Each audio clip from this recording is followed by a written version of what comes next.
part to the last second. Well, and you say they did it. To me, I don't think they accomplished really starting as fast as they would have liked to. When you settle for field goals instead of touchdowns, you always leave the door open because the gap wasn't big enough for Green Bay to really change up or really feel pressure on what they were doing. So they, even though they were behind, they were still comfortable and able to execute their game plan and come out of here with the win.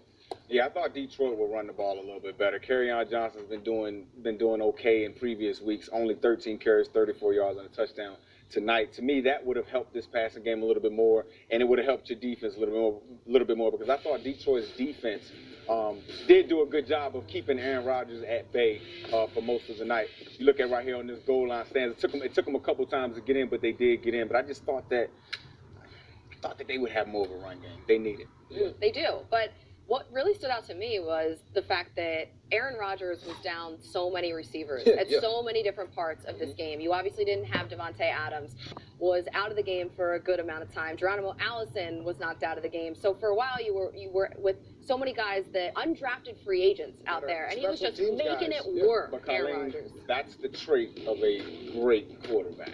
I mean, no excuses with him. I mean, you look at Aaron Rodgers, look at the Russell Wilsons, the Patrick Mahomes of our league. Tom Brady. It doesn't matter who they're throwing to, right? Some of these guys you don't even know. You never probably will know, but they won the game. And at some point they're going to get their playmakers back, and that's why you have an Aaron Rodgers. I know he's excited and happy for this season because they're winning games that maybe they're not supposed to win. They're winning it with defense and a little luck going their way because offensively they'll get it together later. This is the thing, though. If I have Aaron Rodgers and I see him doing this with undrafted free agents, special teams guys that we have up that are there, imagine if you get a couple other drafted guys there, like when you had James Jones and Randall Cobb and Jordy Nelson.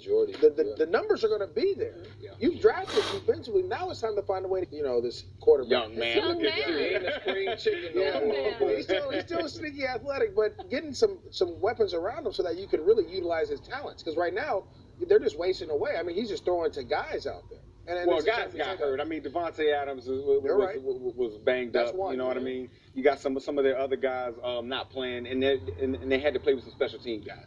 But they won the game. Him in the first 3 rounds in the next couple years. Yeah. Because he's only getting older. Yeah. And that talent's only going away. And what he wants to do offensively. I think he came in knowing we got to get this defense better. They got the defense better. I think they'll continue to do that. But what's mind-blowing when you think about this Green Bay team, like you said, Colleen, to be down those type of receivers you got, those impact type of receivers, and still have Aaron Rodgers come out here with the win, that's something to say, hey, this Green Bay team, when they get healthy, maybe they're at the top of the NFC. That's what I was about to say. Where do you guys rank them in the NFC? To me, they're there. They're right there. Because at the end of the day, Aaron Rodgers can make up for whatever shortcomings that they have, right? But I just want to see this offense explode. Right. Yes, that's the They perfect just haven't way. hit that mark yet. The only way it explodes is with the weapons on the outside. You got to get Davante Adams back, right? Then you're going to need Geronimo Allison and Jimmy Graham. What did he have to go? Jimmy Graham don't have. He's not doing much. He's not doing much, man. Well, the drops were an issue too. 2 catches, 17 yards.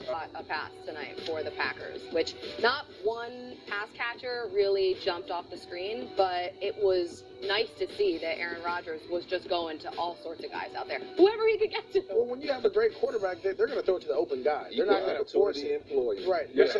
So, it's so funny because when you look at some of the Eagles, right? You look at their receivers. I mean, they got guys out there. Deshaun Jackson's hurt, but when he's out there, he can go. Jeffrey, different guys. Imagine if Aaron Rodgers had a group like that. It's a group where he could just.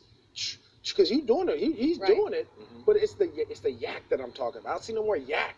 The yards after catch. Let me get the ball and let you get jiggy. Well, the offense don't have those kind but of guys. The offense is different too. Okay, to me, you can't tell me. I don't want to mess up his name. Valdez Scantling, MVS. You know what I mean? You can't tell me he don't have no speed. No, I didn't say no speed. To me, it's a straight line guy. It's the offense. Hold you see on, what I'm saying? Before you say that, remember they were all in Washington together with Deshaun Jackson. They had all these weapons, and they were just taking the top off. And Deshaun was catching these outs going to the crib. So you get you a guy with some ooh-ooh or some dat-dat or something. You know what I'm saying? Some type of juice. Some dat-dat and then all of a sudden now Aaron Rodgers, he doesn't have to make those crazy throws like we saw to Lazard. We don't have to make those. Now you just throw a simple out route and let somebody when go to work. When Davante Adams was healthy and playing, we saw those. He's that kind when he gets back, that guy.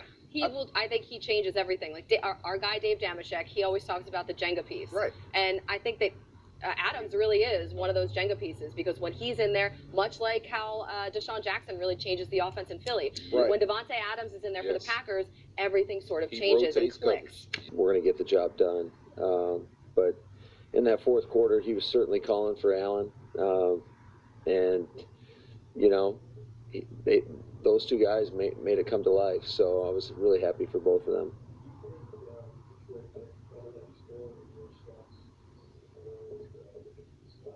Yeah, so we thought about taking the knee. I just wanted to run it one time and see what happened. We told them we have a name for that, a Rolex situation, meaning we want the clock to keep running and we're not scoring. So it was great communication in the huddle, again, led by Aaron, letting the guys know, like, hey, get down, don't score. And then we were able to take the knees, and Mason came through at the end.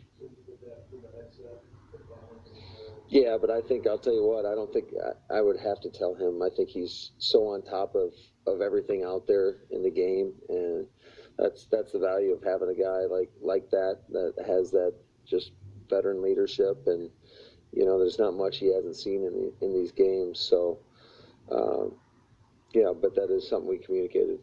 All right, so Matt LaFleur there, I mean, what a great start for him as a first-year head coach. He has the Packers now 5-1, 3-0 in the division at this point. And we're going to get into a little bit later the NFC as a whole.